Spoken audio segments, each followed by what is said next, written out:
Every morning starts the same way. I wake up at 5:30 like clockwork, 77 years old, and the habit of getting up with the roosters hasn't changed. Not that there are any roosters in Springfield. The last rooster I saw alive was probably when I was a kid, when my father took me to my grandmother's house in Earlton. I, Wilfred Parkhurst, a former building inspector, have lived in this town all my life. 35 years I've given to the municipality. 35 years making sure that every structure in Springfield was up to code and didn't fall down on the residents' heads. When I started, it was a different town, smaller, cozier. We knew our neighbors by name, said hello on the streets. Now half the houses on my street are occupied by people I only see when they drive their SUVs out of their garages. My one-story house with a small porch and a small garden behind is all I have left after Elizabeth, my wife, died. She passed away 5 years ago. Pancreatic cancer. The doctor said it was fast. They didn't say it would be agonizing. After retirement, the day is filled with routine. Morning coffee, reading the newspaper, which I still subscribe to, even though everyone has moved on to those iPads of theirs. Then work in the garden. Then lunch, afternoon nap, and evening in front of the TV. That's the weekdays. But there are 2 days a week that I look forward to in particular. Tuesday and Saturday are the days when Elliot, my grandson, comes to see me. Elliot is 6. He has Elizabeth's eyes, gray with green speckles, and her same unruly brown hair. He looks like my son Noah when he was little, but Noah was never so quiet and thoughtful. Sometimes I think Elizabeth's soul has moved into this boy. Grandpa, do bugs feel pain? Elliot asks, turning over a beetle he found in the garden. Probably, but in their own way, I answer. We don't know what it's like to be a beetle. Then you can't crush them, he concludes seriously, and gently drops the insect into the grass. Elliot has a strange habit of silence for a 6-year-old. He can sit with his book or draw for hours without saying a word. It's not that he's unsociable, it's just that he's comfortable in silence. So am I. We understand each other without words. Noah, my son, brings Elliot over on Tuesdays after work and sometimes stops by for tea. He's a design engineer for a construction company, makes good money. Tall like me when I was young, but with his mother's soft features and her same tendency to avoid conflict. After Elizabeth died, our relationship became strained. Not all at once. Gradually. Quietly. Like a disease that develops slowly but inevitably. He married Rowan 4 years ago, a year after we met. I wasn't thrilled, but I kept my opinion to myself. Elliot was born a year after they were married. "Oh, Dad, we're doing well," Noah says when I ask about his life. "Work is going great. The new project is almost complete. How's Rowan? How's Elliot?" "He's fine. He's fine." He always says that. Fine. But I can see him avoiding my gaze, tapping his fingers nervously on his knee. For 35 years, I've been testing buildings for strength. I know what cracks in a foundation look like. Rowan almost never comes to see me. She has things to do, Noah explains. What business a woman who quit her job as a receptionist at a beauty salon right after her wedding might have is a mystery to me. I saw her last Christmas. She wasn't happy with the gift I'd bought Elliot, a kit for the young naturalist. What does he need all those jars and nets for? Just to bring dirt into the house, she said, not even trying to hide her annoyance.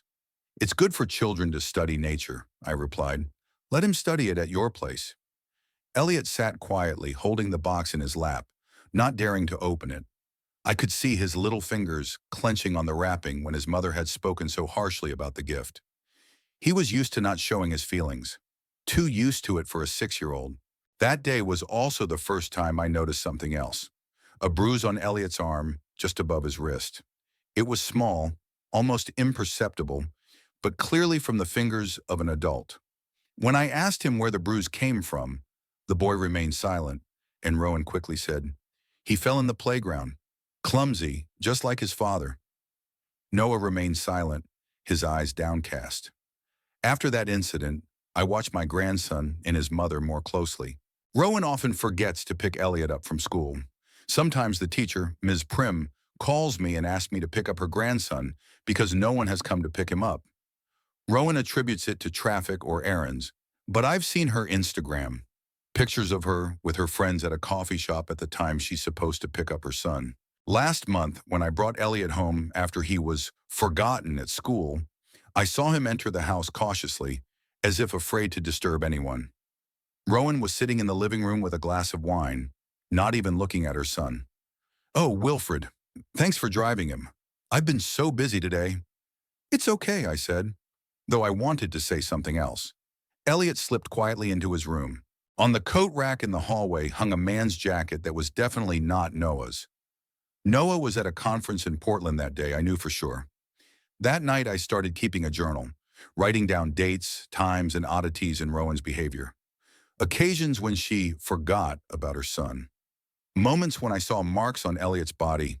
Not outright beatings. Rowan's not that stupid. Just marks of careless, rough handling. A hand grab too hard. A jolt that makes a child fall and hit the furniture. One time I saw her pull his hair when she thought I wasn't looking.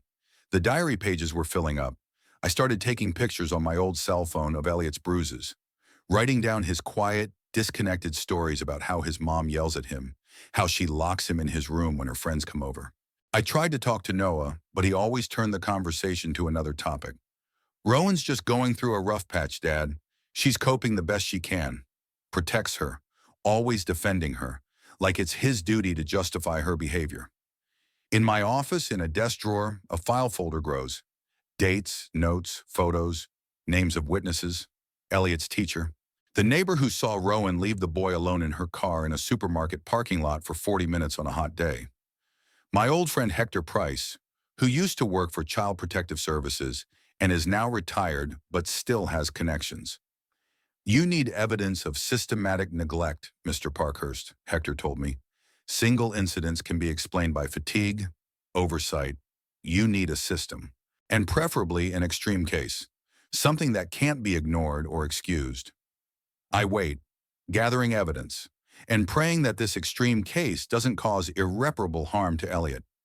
It's Tuesday evening. Elliot is sitting at the table in the kitchen, drawing something in his sketchbook. I'm making dinner.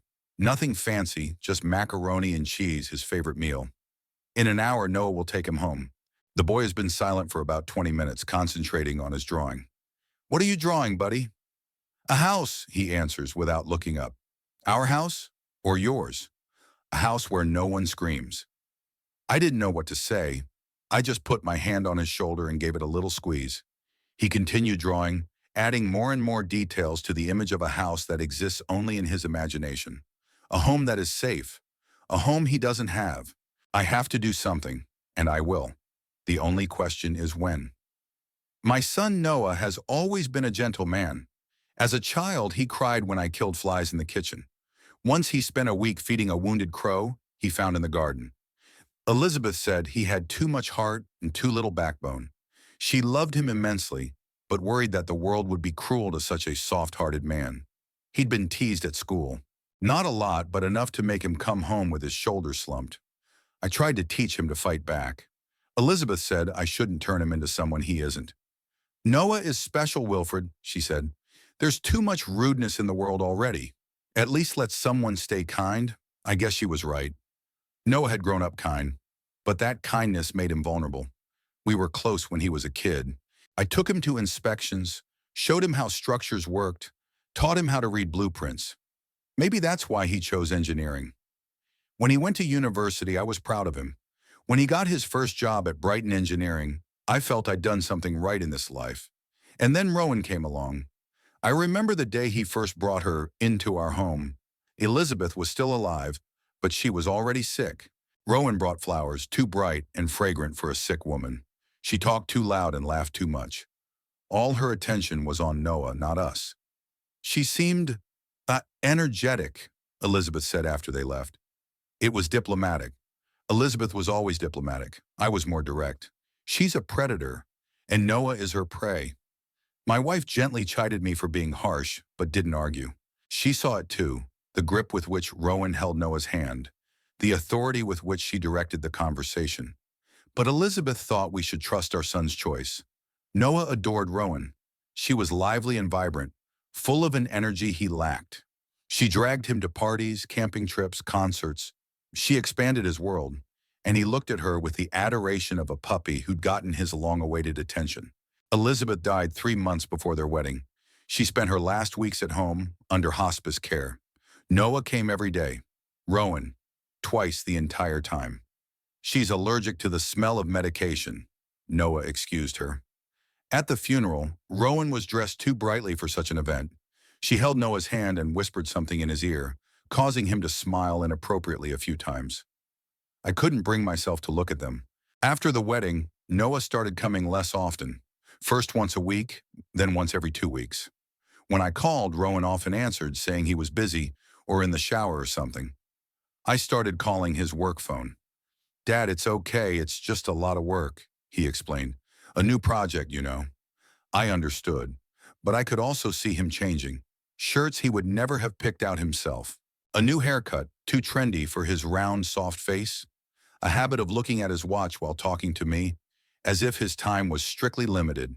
When Rowan got pregnant, I hoped it would bring us closer together. I imagined teaching my grandson or granddaughter everything I knew, how we would work together in the garden, go fishing. Noah was excited but anxious.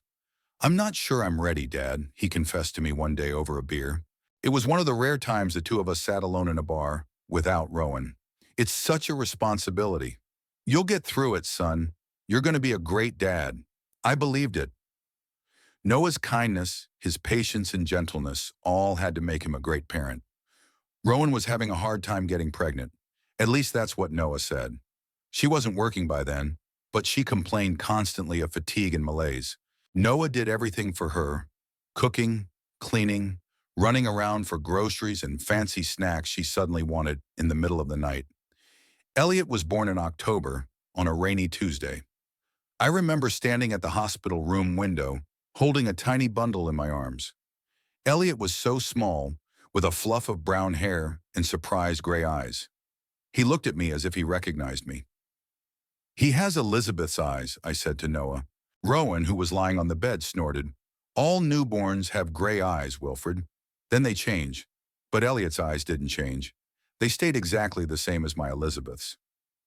The first few months with the baby were difficult for the young family. Noah took time off work to help Rowan, but she still complained that he didn't understand what she was going through. She hired a nanny when Elliot was only 3 months old, even though she wasn't working herself. "I need time to myself, Noah," I heard her say. "I can't be a mother 24 hours a day. I'd go crazy." Noah agreed. Noah always agreed. When Elliot was a year old, I first noticed how Rowan was treating him. We were at their house for a baby shower dinner. Elliot, who had just started walking, waddled across the room, grabbing onto furniture. He reached for a vase on a low table and it fell, shattering. No big deal, just a cheap decorative vase. Rowan's reaction was disproportionate. She grabbed Elliot's arm so sharply that he lost his balance and flopped to the floor. "What did I tell you?" she hissed. "Don't touch anything." Elliot cried, but quietly, as if he was afraid of causing more irritation. Noah rushed to him, lifting him into his arms. "Rowan, he doesn't understand yet," he said softly. "Then keep him away from my things." She snapped at him and left the room. I saw Noah cradle his son in his arms, whispering consolations to him. His eyes met mine, a mixture of embarrassment and helplessness. There have been many such moments since then. Overreactions to childish antics, irritation at a child's normal behavior, disregard for his basic needs. And it's always the same scenario. Rowan snapping, Noah trying to smooth things over, Elliot shutting down. I tried talking to my son several times. The last time was a month ago. We were sitting on the porch of my house. Elliot was asleep inside after a long day at the park. Noah was supposed to pick him up in half an hour. "Son, I need to talk to you. About Elliot and Rowan." Noah tensed. I saw his shoulders rise as if in a protective stance. "What is it, Dad?" "I'm worried. I think Rowan isn't not treating the boy very well." "She's his mother." Noah's voice grew harsher. "She loves him. Love comes in actions, Noah. And her actions." I saw the bruises on Elliot's arm. I've heard her yell at him for the slightest misbehavior. "Kids fall, Dad. They bruise all the time. And Rowan sometimes just gets tired. You know how Elliot can be, difficult." "Difficult? He's the quietest kid I know. He's different at home." Noah wouldn't look me in the eye. "He can be very stubborn. Even if he is, that doesn't justify—" "Dad," my son interrupted me, "I appreciate your concern. I do. But this is our family and we'll figure it out on our own. You just don't get the big picture. Then explain it to me. Noah shook his head. You're 80 years old and alone. I understand that you're worried, but please stay out of my relationship with Rowan. It's not what you think it is. I've seen how she feels about Elliot. I'm not a senile old man, Noah. I didn't say that, he sighed. Look, Dad, times have changed. Parenting methods have changed too. What seems harsh to you is just a modern approach.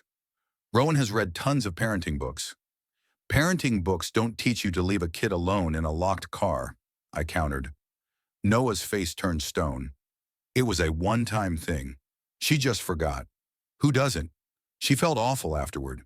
She forgets to pick him up from school. She yells at him for acting like a child. She...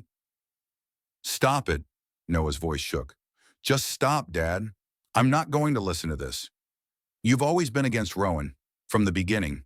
Nothing she does has ever been good enough for you. It's not about Rowan, it's about Elliot. It's always about Rowan. Noah was almost shouting now. You've never given her a chance. You've been prejudiced against her since day one. And now you're trying to smear her as a mother because you can't accept that I chose her. I looked at my son, not recognizing him. This was not the gentle, kind boy I had raised. This was a scared, cornered man, defending himself against a truth he couldn't or wouldn't see. Noah, I just want Elliot to be okay. He's fine. And if you keep this up, I'm going to stop bringing him to you. That was a low blow. Noah knew that Elliot was the only joy in my life since Elizabeth died. You wouldn't do that, I said quietly. I'll do what I have to do to protect my family. Even from you, Dad. After that conversation, we only communicated about Elliot's visits. Strictly, formally. Noah didn't come over for tea anymore. Just waited in the car while I packed up my grandson's things. That's when I realized that talking wasn't going to get me anywhere. I needed a plan. The next day, I called my old friend Arthur Quinn. We'd worked together at the municipality, he in the legal department, me in building inspection. Arthur had specialized in family law before moving into municipal work. We met at Donna's Cafe, away from prying eyes. Arthur looked the same as he had 20 years ago. Only his hair had gone completely gray, and he had a few more wrinkles. What's the matter, Wilfred? Sounds serious, he said after the greeting. I told him everything. About Rowan, about Elliot, about my concerns and observations, about the journal I'd kept, about the pictures of the bruises, about the incidents of neglect. Arthur listened without interrupting, only occasionally making notes in a small notebook. When I finished, he was silent for a long time, drumming his fingers on the table. It's a lousy situation, Wilfred, he said finally, especially with your son on her side. What can I do? Legally, not much. You're not the child's guardian.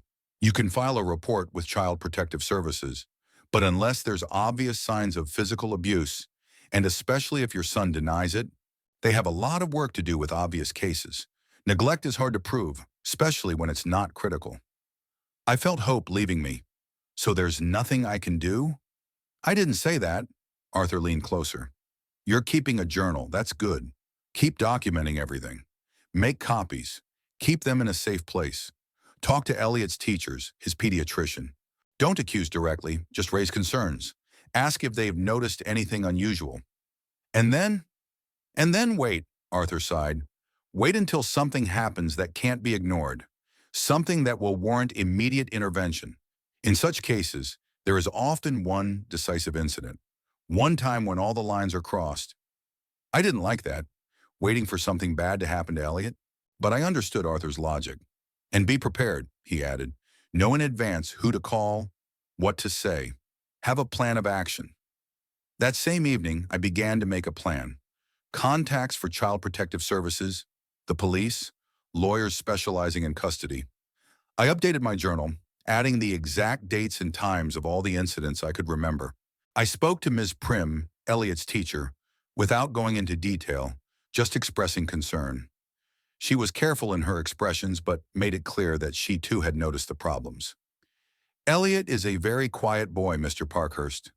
Sometimes too quiet, and he often looks frightened, especially when his mother comes to pick him up, which it must be said, doesn't happen as often as it should.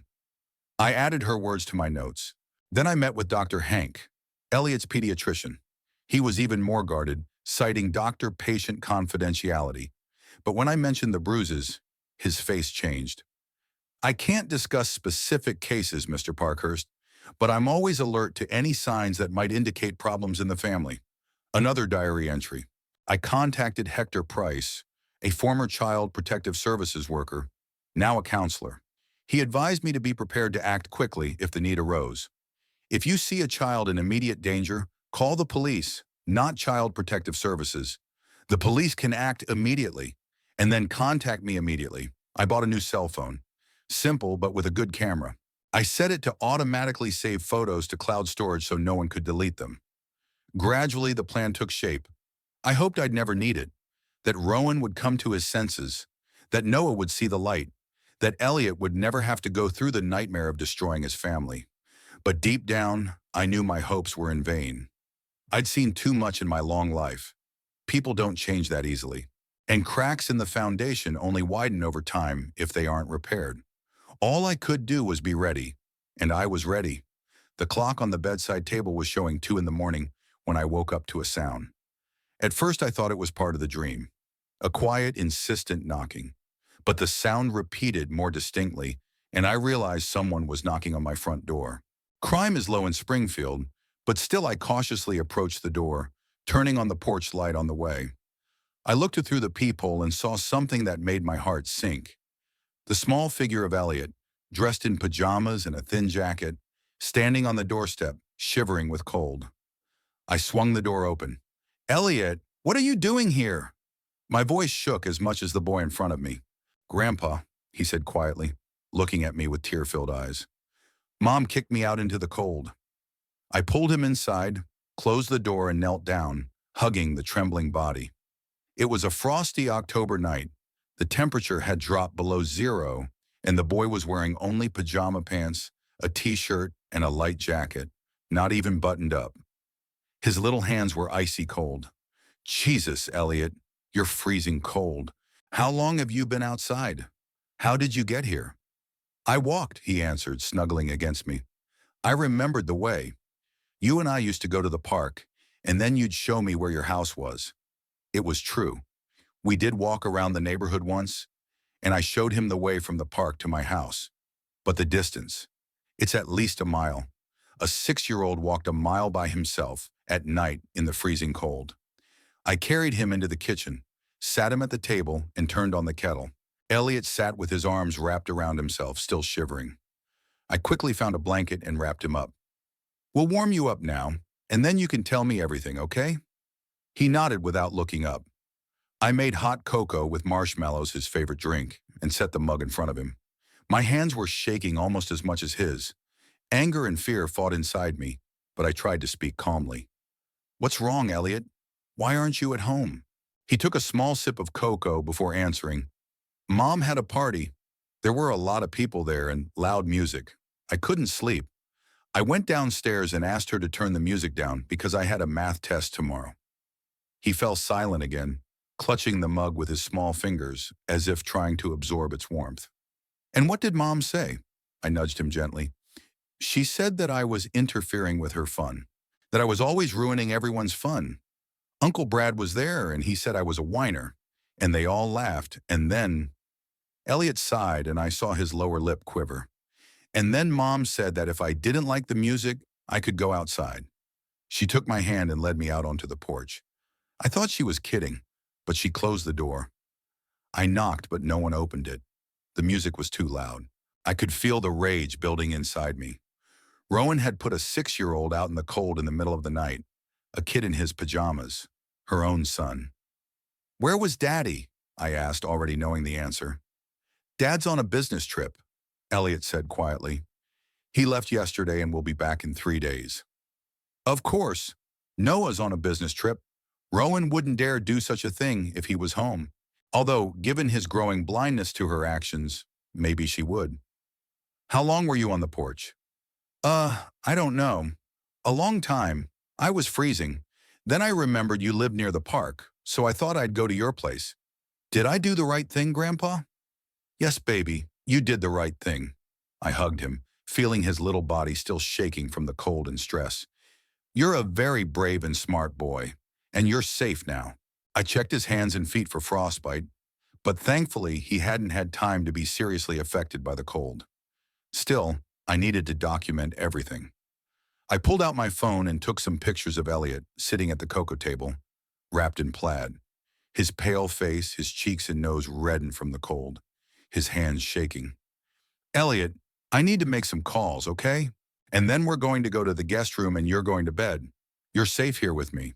He nodded, still holding on to the mug of cocoa like it was a lifeline. I walked out into the hallway, holding the phone tightly in my hand. My heart was racing, but my mind was clear. The thing I'd been dreading and waiting for at the same time had finally happened.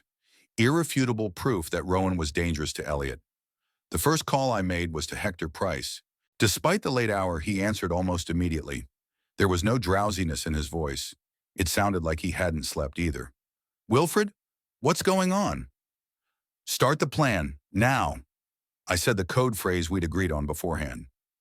There was a brief pause, then Hector answered. Got it. Is the baby with you? Yes, he came on his own. Walked a mile alone. At night, in a light jacket. He was put outside during the party. Injuries? Any signs of abuse? Just frozen. But he could have gotten severe frostbite. It's -3 outside. Take pictures. Record his story if you can, on a tape recorder. And call the police to document the kid's condition and circumstances. Already took the pictures. I'm calling the police now. I'm calling Child Protective Services. I've got contacts there. They'll send an on-call officer right away. And I'll contact Arthur. We'll need legal support. We finished talking and I immediately dialed the police. I explained the situation to the officer on duty, who promised to send a patrol immediately, and also to check the address where the party had taken place. Finished talking, I went back to the kitchen. Elliot was still sitting at the table, clutching his empty mug. He looked exhausted and scared. Grandpa, I don't want to go back there, he said quietly. And you won't have to, kid. At least not today. Now let me put you to bed. You need to rest. I took him to the guest room, where Elliot sometimes stayed during our long days together. Helped him change into a clean t-shirt. One of mine. It was huge on him, but soft and warm. Tucked him into bed and covered him with 2 blankets. Will you stay with me until I fall asleep? He asked. Sure. I sat down on the edge of the bed and took his hand. Elliot dozed off almost immediately, exhausted from fear and the long drive. I looked at his little face, relaxed in sleep, and felt my heart break with pain and anger. How could anyone do this to a child? To his own son? 20 minutes later, there was a quiet knock on the door. I carefully released my hand from Elliot's fingers and went to open it. A police officer and a middle-aged woman stood on the doorstep with a leather folder in her hands. Mr. Parkhurst? The officer asked. I'm Officer Taylor, and this is Ms. Clark from Child Protective Services. I led them into the kitchen, away from the sleeping Elliot, and told the whole story. Officer Taylor took notes and Ms. Clark asked clarifying questions. Professionally, but with undisguised concern in her eyes. Sorry. We just got back from the address where the party was held, Officer Taylor reported. Indeed, loud music, obvious alcohol consumption. A woman who identified herself as the boy's mother was intoxicated. She claimed the child was sleeping upstairs and became aggressive when we insisted on checking. Surprising. When she realized the baby was gone, she began accusing her guests of scaring the baby away, Ms. Clark added. No concern about where he might be at 2 a.m. Just annoyance that the party had been interrupted. I showed them the photographs I'd taken when Elliot first arrived and read out excerpts from my diary of observations over the past few months. You did the right thing, Mr. Parkhurst, Ms. Clark said. In the circumstances, we have grounds to temporarily remove the child from the family to ensure his safety. Given that you are his grandfather and you have arrangements for him to stay with you, he can stay with you if you agree. Of course I agree, I replied. I will do whatever it takes. Tomorrow you will need to come to our office to arrange for temporary custody. In the meantime, we'll make a preliminary report. While Ms. Clark filled out the paperwork, Officer Taylor provided additional details. The neighbors confirmed that music had been playing since 9 o'clock at night. One of them saw a child standing on the porch around midnight, but thought it wasn't long, maybe punished to go out to think about his behavior. When he looked out a half hour later and the child was gone, he assumed he had been taken back into the house. I felt a wave of anger rise in me. A neighbor saw a little boy standing on the porch on a cold night and did nothing? We took his statement, the officer added as if he had read my mind. They'll be in the report. Ms. Clark finished with the paperwork and handed me a copy of the preliminary temporary custody order. Call the child's father in the morning, she said. He needs to know what happened. We're required by law to notify both parents, but it's better if he hears it from you first. I nodded. Talking to Noah would be difficult, but inevitable. What's going to happen to Rowan? I asked. She has been issued a warning for improper parenting, Officer Taylor replied. She's also been issued a citation for disorderly conduct due to noise. But most importantly, an investigation has been opened for child endangerment. That's a serious charge. After they left, I checked on Elliot. He was still asleep, now curled up under the blankets, cradling the teddy bear I'd kept for him in the guest room. His face seemed so serene in his sleep, as if all the fears of the last few hours had dissolved into a deep, childlike dream. I closed the door quietly and went back into the kitchen. I sat at the table, staring at the empty cocoa mug Elliot was clutching so tightly. My phone vibrated, a message from Hector. Arthur's on it. Meet him tomorrow at 10 in his office. Hang in there, old man. The first step has been taken. I glanced at my watch. It was almost 4 in the morning. In a few hours, a new day would begin. A day that would change everything. For me, for Elliot, for Noah, and for Rowan. The plan was set in motion. There was no turning back. At 5:30, as usual, I woke up and went to check on Elliot first thing. He was still asleep, now sprawled starstruck on the bed, having thrown off one of the blankets. I gently adjusted him, trying not to wake him. It was going to be a long day ahead, and he needed rest. I went into the kitchen and started making breakfast. Scrambled eggs and bacon, toast with jam, orange juice, everything Elliot loved. As the bacon sizzled in the pan, I thought about the upcoming conversation with Noah. What would I say to him? How would he react? The phone rang, interrupting my musings. Noah's number. Apparently the police had already contacted him. Dad? His voice sounded tense. What the hell is going on? I got a call from the police. Something about Elliot and Rowan. Noah, I tried to keep my voice calm. I have Elliot. He came in last night alone. Rowan put him out on the street during the party. What? There must be some mistake. Rowan would never...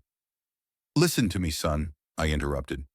Your 6-year-old walked a mile alone at night in sub-zero temperatures because his mother kicked him out the door. That's not a mistake. It's a fact. Both the police and Child Protective Services were already here.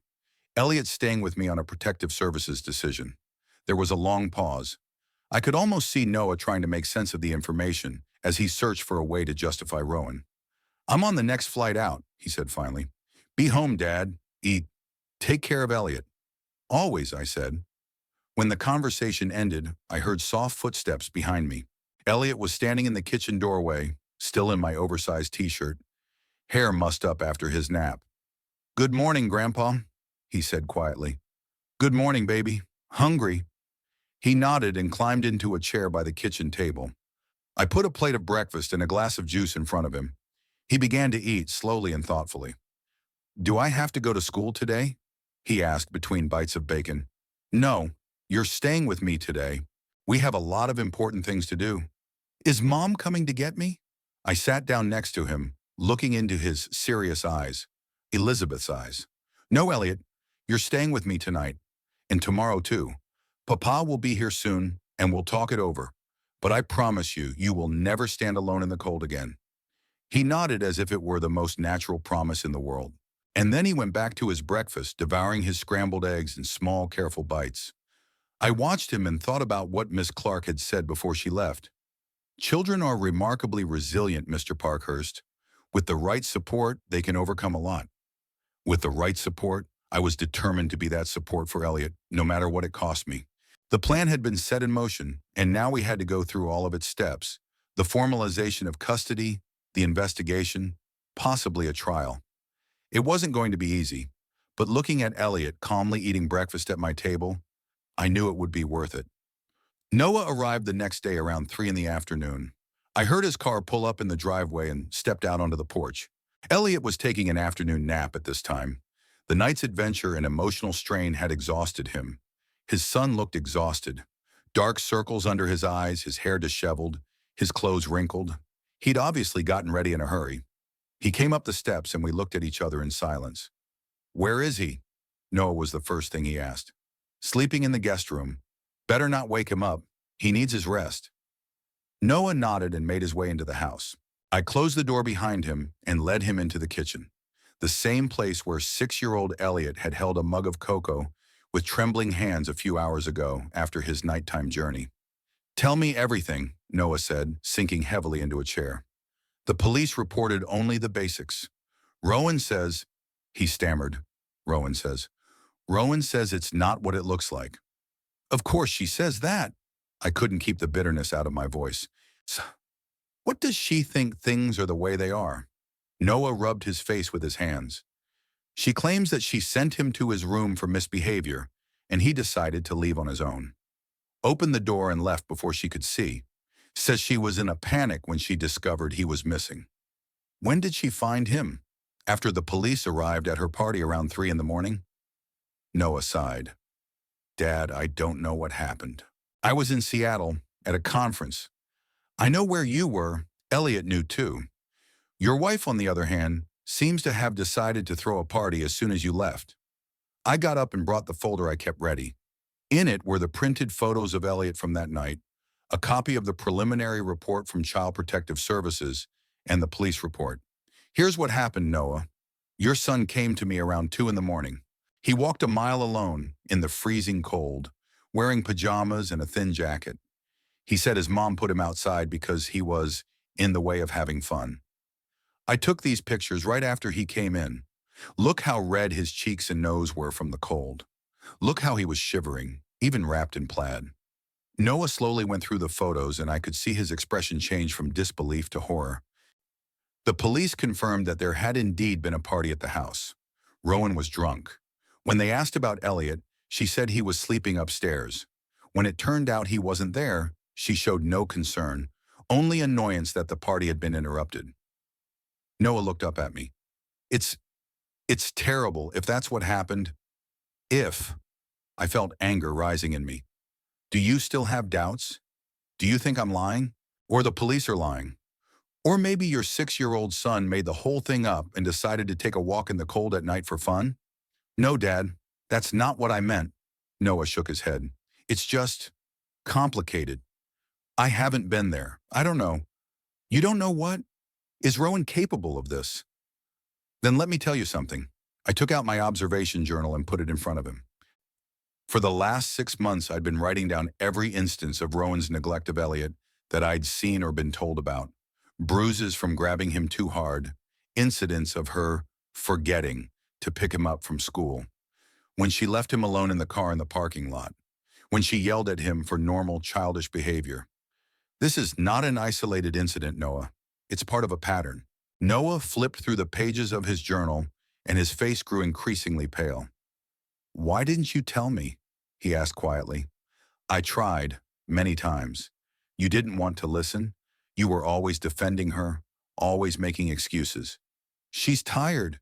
She's going through a rough patch. You're prejudiced against her. Remember the last time we talked about this?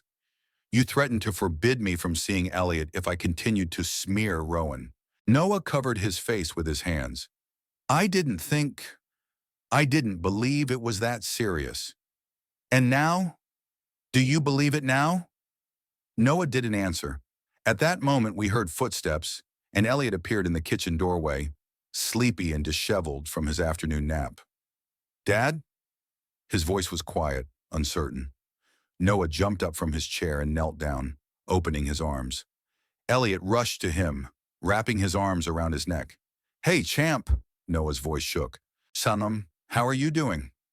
"Good," Elliot replied. "Grandpa let me sleep in the guest room, and we had pancakes for breakfast." "That's great." Noah pulled his son tighter against him, and I saw his shoulders shake. He was crying. "Daddy, are you crying?" Elliot pulled away, looking at his father worriedly. A little, Noah tried to smile. Sometimes grown-ups cry too when they're sad or when they love someone very much. Do you love me? Elliot asked seriously. More than anything, Noah answered, and I heard a sincerity in his voice that I hadn't heard in a long time.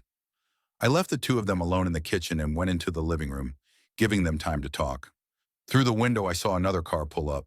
Rowan got out of it, and even from a distance, I could see that she was furious.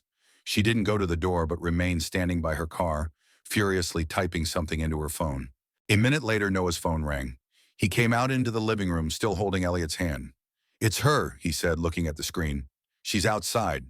I know, I answered. I saw it from the window.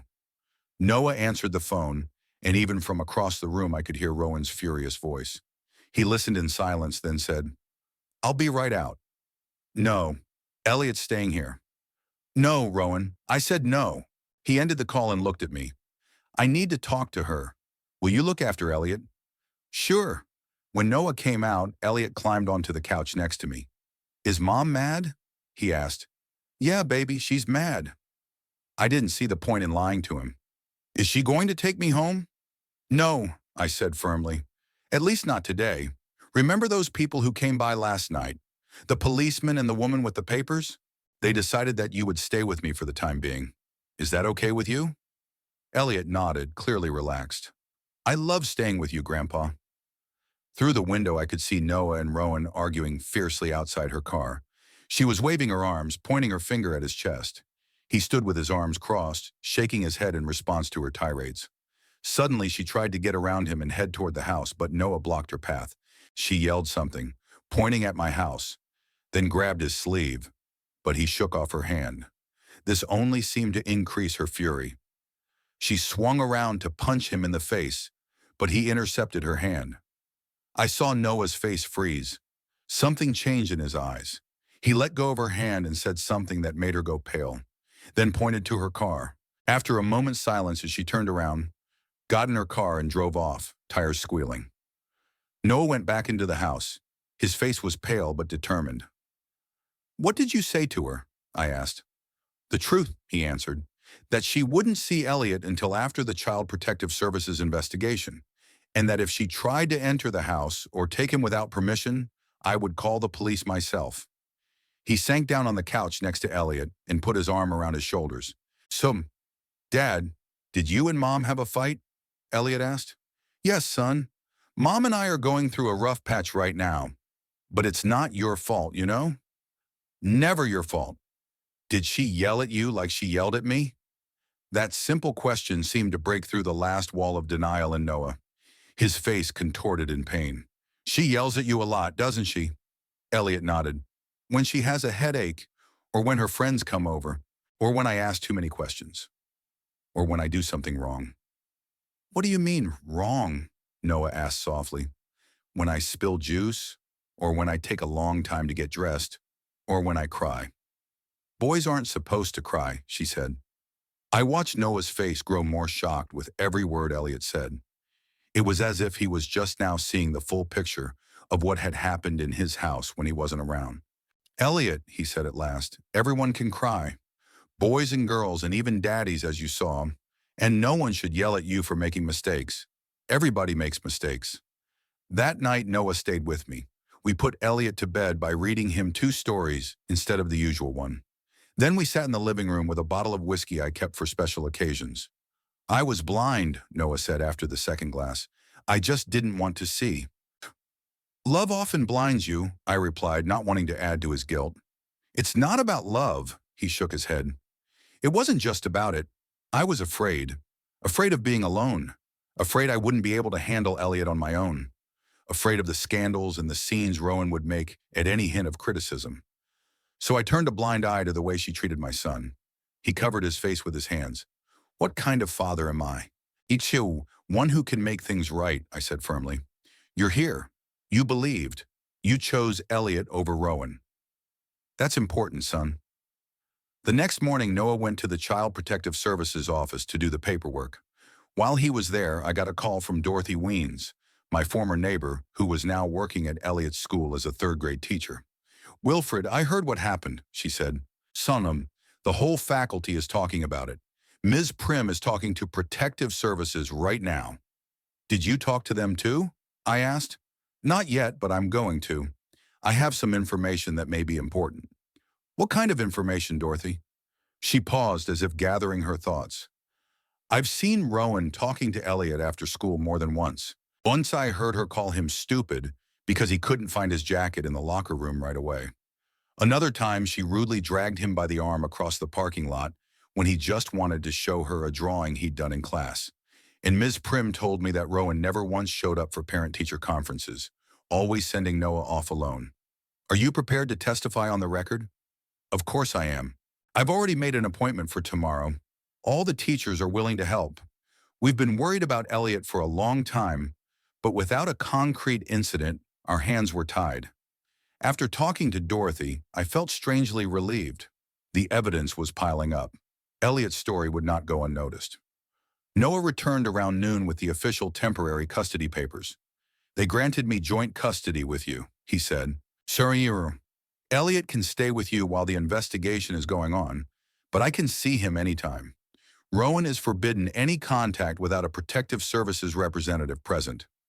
How are you feeling? I asked, seeing his haggard face. It's like waking up from a nightmare and discovering that reality is even worse, he smiled weakly. But I'll get through this, for Elliot's sake. I got a call from Dorothy Vince. Remember her? She works at Elliot's school. The teacher with the red hair? Yeah, I remember her. She and the other teachers are willing to testify about Rowan's behavior. Noah nodded. The social worker mentioned it. They're gathering evidence from various sources. They've already interviewed our neighbors. He was quiet for a moment, then added, the Child Protective Services attorney said the case will probably go to trial. Rowan has already hired her own lawyer and claims the allegations are false. Are you willing to testify against her? I asked bluntly. Noah met my gaze without hesitation. Yes. For Elliot's sake, yes. I should have done this a long time ago. A week after the incident, we received official notice of a parental rights trial. The date was set a month later. In that time, Child Protective Services had to complete their investigation and submit an official report. Elliot was slowly getting used to the new routine. He was staying with me in the room that Noah and I had rearranged, adding dinosaur posters and a new bookshelf. Noah came over every day after work and spent time with him until dinner. On weekends, they would go to the park or to the movies. I noticed that Elliot became more open, smiling and laughing more often, especially with Noah, who seemed to be rediscovering his son, spending one-on-one time with him without the shadow of Rowan between them. One night when Elliot was already asleep, Noah said to me, you know, I didn't realize how much I was missing, how little I really knew my son. I let Rowan come between us. It's not too late to make things right, I replied. You can see him reaching out to you. Yes, Noah smiled. And I'll never let him down again. No matter what happens in court, no matter what Rowan says or does, Elliot will always come first. I looked at my son and saw in him a new determination, a new strength. Perhaps this crisis, as painful as it was exactly what our family needed. A shakeup that broke old, unhealthy patterns and allowed for a fresh start. There was a trial ahead, and I knew Rowan wouldn't give up without a fight. But now Elliot had not only me defending him, but his father as well. And together, we were stronger than she was. The day of the trial was overcast. Heavy clouds hung over Springfield, as if nature itself reflected the tension of the moment. I awoke before dawn, though the trial was not scheduled until 10 o'clock in the morning.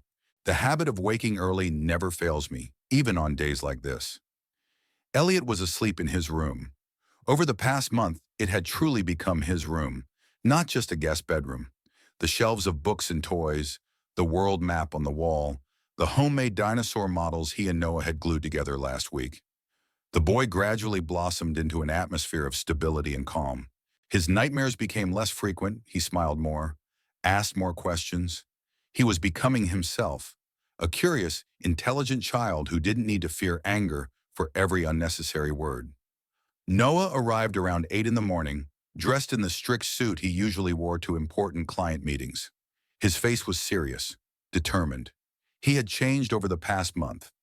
There was a hardness in his eyes that I hadn't seen before. The therapy he'd started attending on the advice of Child Protective Services was helping him sort through the complex web of codependency that his relationship with Rowan had pulled him into. "How are you feeling?" I asked, pouring him a coffee. "Nervous," he answered honestly. "But I'm ready. Had a long talk with Arthur yesterday. He says our position is strong. Arthur Quinn, my old friend and an experienced lawyer, has taken to representing our interests in court. At 67, he's no longer actively practicing, but he's back in business for me and Elliot." "And how's Elliot?" Noah asked. "He's still asleep. Ms. Prim will take him to school and stay with him for the rest of the session." I explained to him that it was an important day, but that he didn't need to worry and didn't need to be in court. "Good," Noah nodded. "He doesn't have to go through that."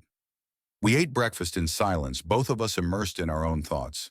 At 9:30, Ms. Prim, Elliot's teacher, arrived. She agreed to drive him to school so that Noah and I could go straight to court. "Good luck to you both," she said goodbye. "I'll call as soon as the hearing is over to find out the results." The Springfield County Courthouse, austere and stately, reminded me of my years as a building inspector and my occasional testimony in construction disputes. But never before had I been involved in a case that was so personally important to me. In the hallway outside the courtroom, we met Arthur. Gray-haired in an impeccable suit, he looked imposing. With him was a middle-aged woman with a binder of papers, a Child Protective Services representative. "Good morning, Wilfred." "Noah," Arthur said hello. "This is Ms. Donovan, who will be representing Elliot on behalf of Child Protective Services. She and I have already discussed strategy." Ms. Donovan nodded. "Our report fully supports your position. We recommend that the court award full custody of Elliot to his father and grandfather, with a ban on unaccompanied contact with his mother until she completes anger management and parenting classes." Noah breathed a sigh of relief. "Thank you. That means a lot." At that moment, Rowan entered through the main doors, accompanied by a young, cocky-looking attorney. She was dressed strictly and discreetly. Dark blue suit, minimal makeup, hair neatly styled. Nothing like the bright, loud woman I remembered, clearly trying to give the impression of a serious, responsible mother.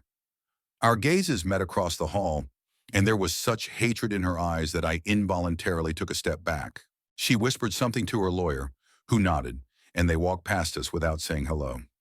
"Don't mind them," Arthur said. "It's a typical scare tactic, but in a court of law, it's not evil looks that speak, it's facts and evidence. And we're fine with that." The trial started at 10 o'clock sharp. Judge Eleanor Green, a woman in her 50s with shrewd eyes behind stern glasses, listened carefully to the opening statements of both sides. Rowan's attorney, one Mr. Pemberton, began with an emotional speech about how his client was a loving mother who had been cruelly slandered because of one incident taken out of context. How her father-in-law, having harbored a grudge against her from the beginning of their relationship, took the opportunity to destroy their family. "Your Honor," Pemberton said, "we are dealing with a classic case of familial estrangement. Mr. Parkhurst Sr. never accepted his son's choices and systematically turned him against his legitimate wife, using his grandson as a tool of manipulation." I felt anger boiling up inside me, but outwardly remained calm. Noah beside me tensed, his hands clenched into fists. Then Arthur spoke. Without unnecessary emotion, he stated the facts clearly and methodically. The incident of the night with the child out in the cold, the systematic neglect, testimony from teachers about Rowan's behavior at school, the testimony of neighbors about the screaming and scandals in the house when Noah was away. "Your Honor," Arthur concluded, "what you have before you is not a family quarrel or an intrigue of relatives. What you have before you is a documented, systematic pattern of child neglect that reached its peak on the night that a 6-year-old boy was forced to walk a mile alone in the freezing cold to find shelter. We ask that you take this into consideration and make a judgment that will ensure the safety and well-being of the child." Judge Green nodded and announced that testimony would be heard first, then the parties would speak. The first to be called was Ms. Prim, Elliot's teacher. "Elliot is an exceptionally bright boy, but very withdrawn," she said. "During the first few months of the school year, he had little contact with the other children. He often looked tired and said he couldn't sleep because of the noise. Several times, Mrs. Parkhurst forgot to pick him up after school, and we had to call his grandfather.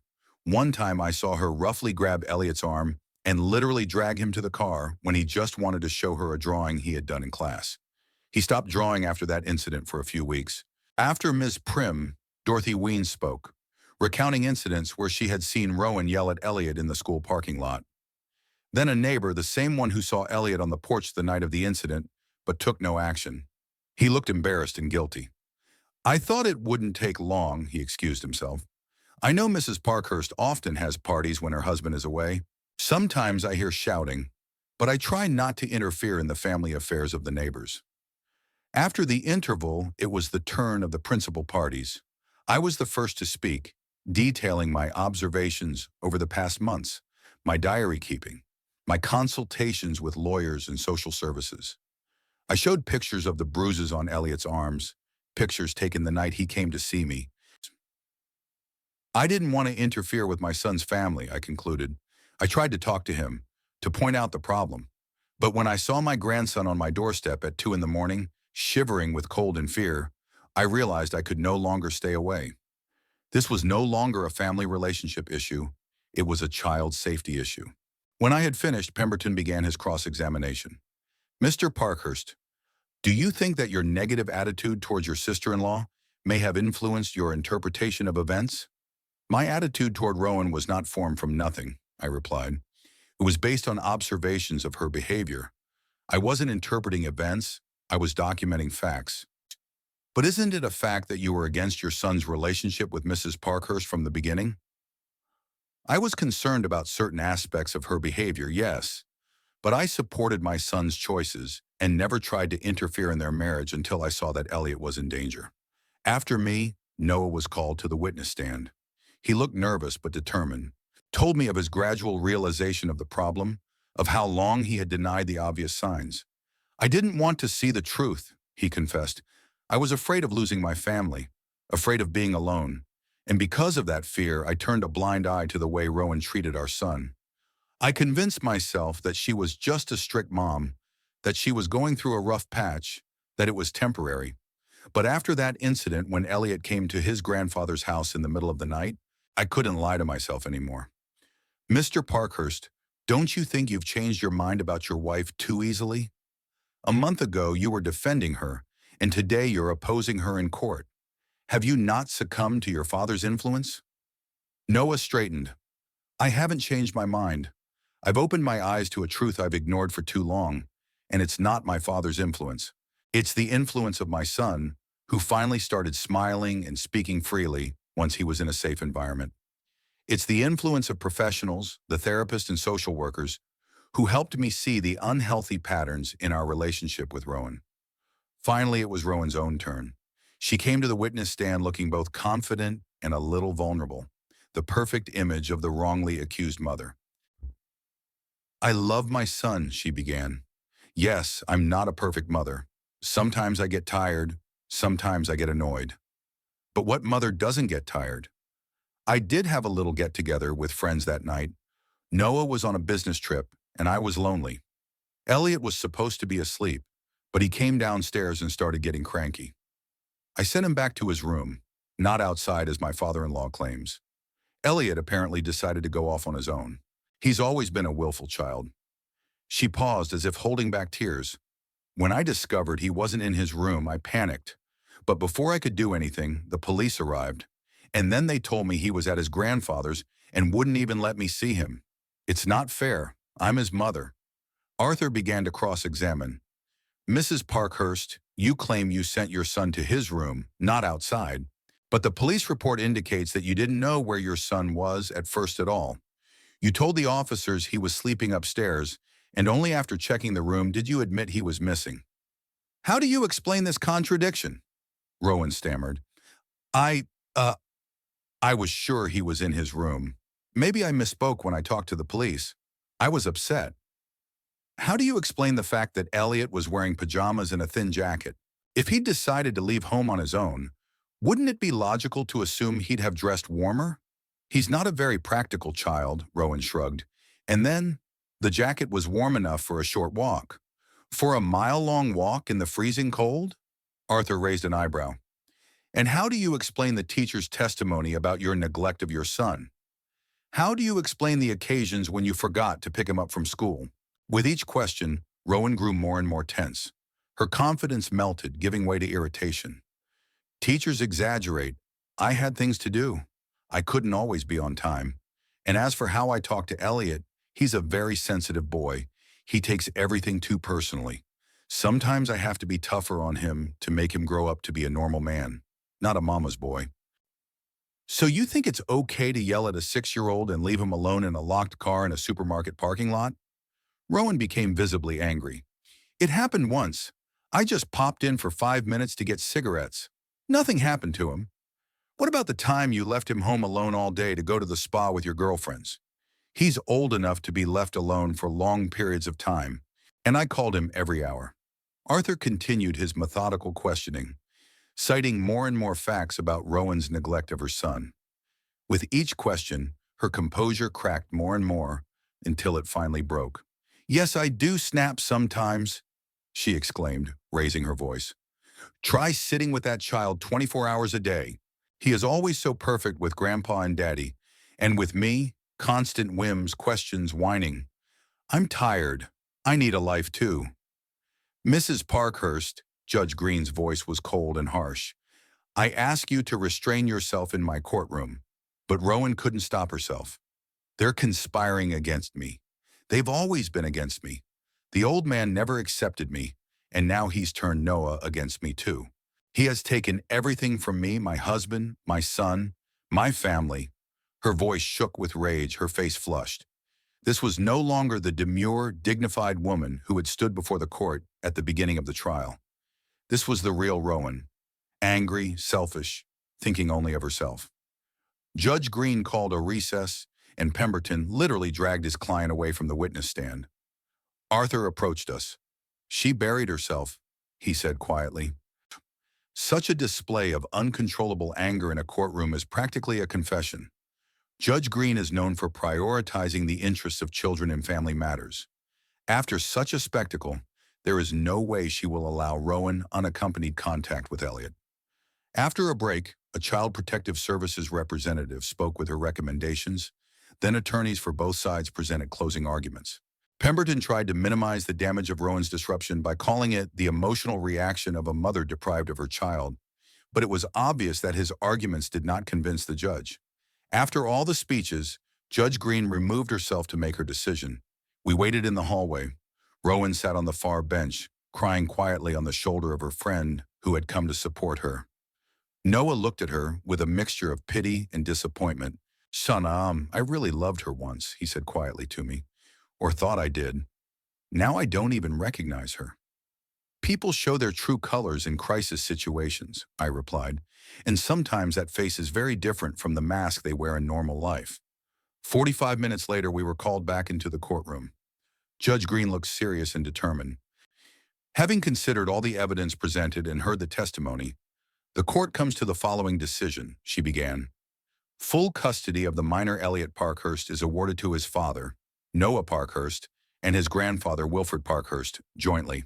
Rowan Parkhurst forfeits the right to unaccompanied contact with the child until she completes a full anger management and parenting classes, which must be verified by appropriate certifications. She paused, then continued. In addition, the court orders Rowan Parkhurst to pay child support as ordered. The judgment is temporary for a period of 6 months, after which time a second hearing will be held to assess progress and possibly revise the terms.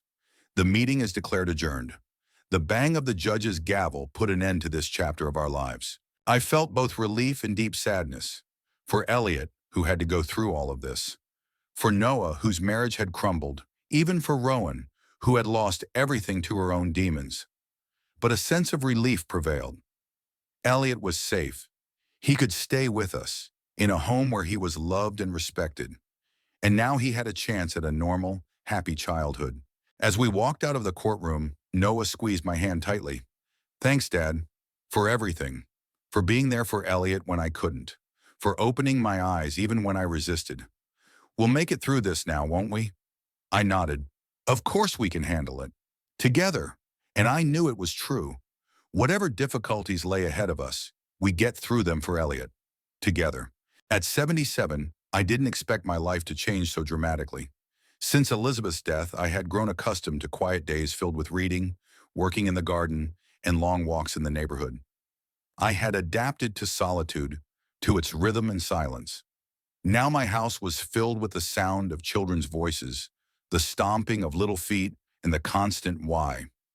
The first weeks after the trial were the hardest.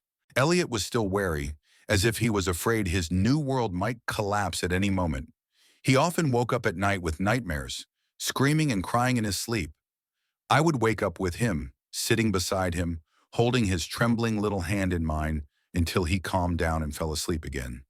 I dreamed that I was outside again, alone and very cold, he whispered to me one night, and no one opens the door. "What do you, Barb?" "It's only a dream," I said, stroking his head. "You'll never be alone outside again, I promise." Gradually, the nightmares became less frequent. We established a routine: breakfast together, then I'd drive him to school, pick him up in the afternoon, and we'd go to the park or the library. In the evenings, Noah would come over after work and spend time with my son, helping with homework, playing, reading books before bed. My role as a caregiver required some adaptations. I bought a smartphone of the latest model, learned how to use parenting apps to communicate with the school, and mastered online grocery ordering. Figured out modern children's literature so I could pick out interesting books for Elliot. I started cooking more varied meals. It turned out that in all my years of living alone, my culinary repertoire had dwindled to a few simple dishes. Sometimes my body reminded me of my age. My knees were aching after a particularly active day. My back ached longer than usual in the mornings. But I noticed something else too. I was more alert, more energetic.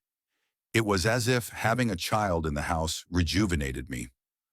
"You look younger, Dad," Noah said to me one evening as we sat on the porch, watching Elliot play with the new radio-controlled helicopter in the yard. "I feel younger," I admitted. "Sure, when there's purpose and meaning, age doesn't feel as much." Noah nodded. "You know, I finally filed for divorce. I wasn't surprised." After the trial, Rowan moved in with her friend. Noah stayed in their house, but spent almost all of his free time at my place with Elliot. "How are you feeling?" I asked. "It's strange." He looked at his son thoughtfully. "Not so long ago, I couldn't imagine life without Rowan. And now I just want it to be over as soon as possible." "Is she contesting the divorce?" "No, surprisingly. She's agreed to all the terms. I think, he paused. "I think she's also realized that our marriage was a mistake. She's not cut out for family life and motherhood. Maybe she's even relieved now." In a way, I understood Rowan. I didn't condone what she'd done. I could never forgive the way she treated Elliot, but understood that she was trapped in a life that wasn't right for her. Some people aren't cut out to be parents. The problem is that they often realize it too late, when they already have a child who is suffering from their inability to love and care. Rowan attended her first 2 meetings with a social worker and 1 anger management session. Then she just stopped coming.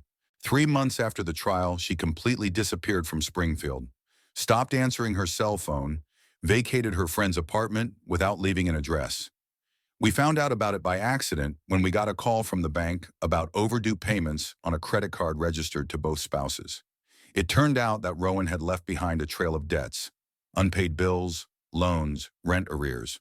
"I'll take care of it," Noah said, reviewing the paperwork sent from the bank. "The main thing is that she won't bother Elliot again." At that moment, I realized that my son had really grown up. Not when he got married or became a father, but now, when he took full responsibility for his life and the life of his child. His relationship with Elliot was changing too. Before, Noah had always been the good cop, the one who brought gifts, allowed him to stay up late and eat sweets before dinner. Rowan was left with the role of the strict disciplinarian parent. Now Noah had to find the balance of being both loving and strict, fun and responsible. "It's hard," he confided to me one day. "The easiest thing is to just indulge him in everything, especially after all he's been through. But I know that won't be helpful in the long run." "You're doing great," I assured him. "And remember, you're not alone. I'm always here for you." Our relationship with Noah had changed too. The old tensions melted away, giving way to a new understanding. We became a team, 2 generations of men united in caring for the third youngest. I watched Noah watching me and Elliot, as if he were getting to know his father all over again. And I noticed traits in him that I hadn't seen or appreciated enough before. His patience, his deep capacity for love, his unyielding loyalty to his son. As the months passed, Elliot revealed more and more. And his teacher, Ms. Prim, informed us that he began to become more involved in class discussions, making a few friends. He started a science club at the local museum, discovering a special interest in dinosaurs and ancient history. "You wouldn't believe how much he's changed," she said at a parent-teacher conference. "It's like he's blossoming in front of my eyes. I've seen that change every day." His smile grew wider, his laughter louder. He flinched less often at sudden noises, less afraid of making a mistake or spilling something. But there were still moments when the past made itself felt. One time I accidentally dropped a pot in the kitchen, and it hit the floor with a loud clang. Elliot, who was playing in the next room, suddenly froze, his face contorted with fear. "Is everything all right, Grandpa?" he asked quietly. "Yes, I just dropped the pot. It's nothing." He nodded, but I noticed his little fingers trembling as he clutched the toy dinosaur. "You're not mad, are you?" he whispered. At that moment, my heart broke. How many times had he heard something fall, followed by screams and punishments? How many times had he cowered in fear, waiting for a flash of anger? "No, buddy." I walked over and sat down next to him. "I'm not angry. It was just an accident. Everyone drops things sometimes." He nodded cautiously, still not fully convinced. I hugged him gently. "You know I would never yell at you for accidents or mistakes, right?" "I know," he answered after a pause. "And Daddy won't either. But sometimes I forget and get scared." "That's okay. As time goes on, you'll get less and less scared." And indeed, as time went on, those moments became fewer and fewer. The pediatric therapist we took Elliot to once a week said his recovery was going very well. "Children are remarkably resilient," Dr. Freeman explained, "especially when they are surrounded by a stable, supportive environment. Elliot is making great progress. Sure, he still has some trauma to work through, but the foundation for healthy emotional development has already been laid." Noah has decided not to sell their family home, but instead to renovate there, completely changing the interior. "There are too many bad memories associated with the way the house used to look," he explained to me, "both for Elliot and for me. I want it to be a fresh start in a new space when we go back there." While the renovations were going on, they stayed with me. I enjoyed every day with them, but realized it was temporary. Elliot and Noah needed to build their lives, their relationship as father and son. My role was important but supportive. It had been a year since that cold October evening when Elliot knocked on my door. We celebrated it not as the anniversary of an injury, but as the beginning of a new chapter. A small backyard party, a barbecue, a few close friends, a cake that said, "Here's to new beginnings." Elliot, now 7 years old, was running around with the other kids playing tag. His laughter rang in the evening air, and I thought about how far we'd all come this year. Noah came over to me, holding out a glass of lemonade. "What are you thinking about, Dad?" "About time," and I answered. "About how quickly things change. A year ago, we couldn't imagine where we'd be today." He nodded, looking at his son playing. "The renovations are almost done. I think we'll be able to move in a couple weeks." "I'm going to miss you," I admitted. "We'll come every weekend," Noah smiled. "And you can always stay with us whenever you want. Your room is already ready." I was touched. The thought that Noah's new home had a place set aside for me was heartwarming. "One more thing," Noah continued, a little nervous. "I've started seeing someone. Nothing serious yet, just getting to know each other. But I wanted you to know." "That's great," I said sincerely. "You deserve to be happy, son. She's an elementary teacher at another school. She's very kind. And I'm very careful this time, especially because of Elliot. I know you will be. You've learned a lot." We both looked at Elliot, who was now standing in the center of the circle of kids, telling them something with animated gestures. "Probably some fact about dinosaurs is his latest hobby. He looks so happy," Noah said quietly. "He is happy," I replied. "Thanks to you. Thanks to both of us." Later that night, when the guests had gone and Noah and Elliot had gone to bed, I sat on the veranda, watching the stars, reflecting on the past year, the hardships and joys, the losses and gains. At 77, I became a caregiver. I learned how to use a smartphone, make French toast, and understand modern cartoons. I found the strength to fight the system, to stand up to injustice, to protect those I love. Elizabeth would be proud of me, I was sure. She always said that family is the most important thing we have, and that protecting your family was not a matter of choice, but of necessity. I once thought my life was almost over, that there were only quiet days ahead, in a chair with a book, slowly fading away, waiting for the end. Now I knew that wasn't the case. There were days ahead full of laughter and noise, days when I would be needed, days when I would love and be loved in return. Age is no barrier to starting over, not a hindrance to love, to struggle, to live. Sometimes you just have to open the door when there's a knock on it in the middle of the night and be ready for a whole new future waiting behind it. Elliot and Noah gave me that second chance, a new beginning at the end of the road, and I was determined to live this new chapter fully, with an open heart and no regrets. Because in the end, it doesn't matter how old you are. It only matters if you have the courage to do what's right when it's most needed. I did, and I will never regret it. Regret.